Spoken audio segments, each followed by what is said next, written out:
Hello, നമസ്കാരം. ഞങ്ങളിന്ന് വളരെ വേദനയോടെയാണ് ഇവിടെ ഇരിക്കുന്നത്. ഞങ്ങൾക്ക് ഒരു നീതിയും കിട്ടിയിട്ടില്ല. ഇന്നലെ വന്ന് കുറേ ഗുണ്ടകളെല്ലാം വന്ന് ഇവിടെ വിളയാടിയതൊക്കെ ഞാൻ ഇന്നലെ നിങ്ങൾക്ക് വീഡിയോയിലിട്ട് കാണിച്ചു തന്നിരുന്നു. അവരൊന്നും പോലീസ് തഴുതി വിടുക എന്നല്ലാണ്ട് എനിക്ക് ഈ വണ്ടിയിൽ വെള്ളവും പെട്രോളും ഇല്ലാത്തതുകൊണ്ട് അത് കൊണ്ടുവന്ന് വരാൻ വന്ന ആ പിള്ളേരെ പോലും പിടിച്ച് ലോക്കപ്പിലേക്ക് ആക്കുകയാണ് ചെയ്തത്. അത്ര ഭീകരമാണ് ഇവിടുത്തെ സിറ്റുവേഷൻ. ഇപ്പം ഞങ്ങൾക്ക് ഇന്നലെ കൊണ്ടുവന്ന വെള്ളം ഞങ്ങൾക്ക് ഒഴിക്കാൻ പറ്റിയിട്ടില്ല, ജനറേറ്റർ സ്റ്റാർട്ടാക്കാൻ പറ്റില്ല. ഇന്നലെ തൊട്ട് ഈ നേരമായി 24 മണിക്കൂറായി ഞങ്ങൾക്ക് വെള്ളമില്ല, കഴിക്കാൻ ഭക്ഷണമില്ല, ജനറേറ്റർ ഇല്ല. കൂനിരുട്ടിലാണ് ഞങ്ങൾ വീഡിയോ ചെയ്യാൻ വേണ്ടിയിട്ട് ഈ ടോർച്ച് ഇവിടെ വെച്ചിട്ടാണ് ഇതാക്കുന്നത്. ഇതിലെ മൊബൈലിലെ ചാർജ് കയറുന്നിട്ട് വണ്ടിയിൽ കുറച്ച് ഡീസലുള്ളതുകൊണ്ട് വണ്ടി കുറച്ച് നേരം സ്റ്റാർട്ടാക്കിയിട്ട് വണ്ടിയിൽ നിന്നാണ് ഞങ്ങളുടെ രണ്ടുപേരെയും കൂടി ഇത് മൊബൈൽ ചാർജ് ആക്കിയത്. അപ്പോൾ ഇത്രയും നീചമായിട്ട് ഞങ്ങളെ ശല്യം ചെയ്തുകൊണ്ടിരിക്കുക. ഞങ്ങൾ കാണിച്ചു തരാം. ഇവിടെ 2 സ്ഥലത്ത് ഞങ്ങൾ 8 ദിവസത്തോളം ഞങ്ങൾ റോഡിലായിരുന്നു വണ്ടി ഇട്ടായിരുന്നത്. 2 സ്ഥലത്തും KSEBിൻ്റെ സ്ട്രീറ്റ് ലൈറ്റ് ഉണ്ടായിരുന്നു. ഇതിൻ്റെ അകത്തേക്ക് കയറ്റിയതിന് ശേഷം ആ സ്ട്രീറ്റ് ലൈറ്റ് വരെ ഓഫാക്കി. അപ്പോൾ ഇവളുടെ സ്വാധീനം എത്രയുണ്ടെന്ന് നിങ്ങൾ ചിന്തിക്കണം. നിങ്ങളുടെ അവിടെ നമ്മുടെ കേരളത്തിലല്ല, മൊത്തം ഇന്ത്യയിൽ തന്നെ ലോകത്തെ എമ്പാടും പ്രകൃതി സ്നേഹികളുണ്ട്, മൃഗസ്നേഹികളുണ്ട്, പട്ടി സ്നേഹികളുണ്ട്, മനുഷ്യ സ്നേഹികൾ ഒരാളെയും കണ്ടിട്ടില്ല.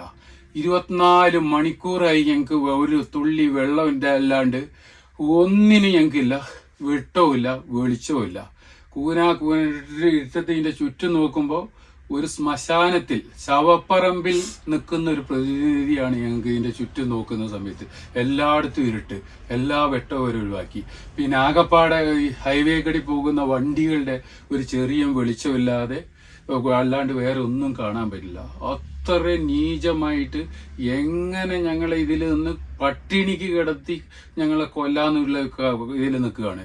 ഇതിൻ്റെ മെയിൻ പോയിന്റ് എന്താണെന്ന് വെച്ചാൽ, ഈ കേസ് തെളിഞ്ഞാൽ, ഈ കാര്യം തെളിഞ്ഞാൽ 1, 2 അല്ല 33ഓളം ഉദ്യോഗസ്ഥന്മാർ വീട്ടിലിരിക്കേണ്ടി വരും ജോലി പോയിട്ട്. ഇവിടെ കർണാടകയിൽ ഇവരെല്ലാം കൂടി കൂട്ടായിട്ടുള്ള ഒരു കച്ചവടമാണ്. ഇതിലൊക്കെ പൈസ വാങ്ങിയവന്മാരെല്ലാം കൊടുങ്ങും. അതുകൊണ്ടാണ് ഇവർ ഇതുവരെ ഒരു മീറ്റിങ്ങിന് വിളിക്കാത്തതിനോ ഒരു കോംപ്രമൈസ് ചർച്ചയ്ക്ക് വിളിക്കാതെയോ നിൽക്കുന്നത്. മീറ്റിങ്ങിനെല്ലാം പോയി കഴിഞ്ഞാൽ സത്യം പുറത്തു വരും. സത്യം പുറത്തു വന്നാൽ എല്ലാത്തിൻ്റെയും ജോലി പോകും.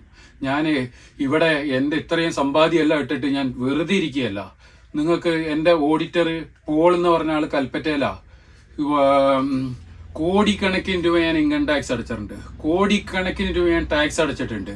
എൻ്റെ പൈസയെല്ലാം ഇന്ത്യ ഗവൺമെൻറ്റും, ഇൻകം ടാക്സിൻ്റെ പൈസ ഇന്ത്യ ഗവൺമെൻറ്റും, എൻ്റെ ടാക്സിൻ്റെ പൈസ കേരള ഗവൺമെൻറ്റും, ഇവിടെ പൈസ ഇറക്കിയ ടാക്സിൻ്റെ കർണാടക ഗവൺമെൻറ്റും വാങ്ങി നക്കിയിട്ടാണ് എന്നെ ഇട്ടിട്ട് ഇവിടെ ചൂടത്തും വീർത്തും ഒന്നുമില്ലാണ്ട് അടച്ച റൂമിലിട്ടിട്ട് 11 ദിവസം എൻ്റെ ബുദ്ധിയെല്ലാം മരവിപ്പിച്ചു പോകാൻ വേണ്ടി, എൻ്റെ ലൈഫ് മുഴുവൻ കോളാക്കാൻ വേണ്ടിയിട്ട് നരയിപ്പിച്ചുകൊണ്ടിരിക്കുന്നത്. എവിടെ പട്ടി സ്നേഹി, പ്രകൃതി സ്നേഹി,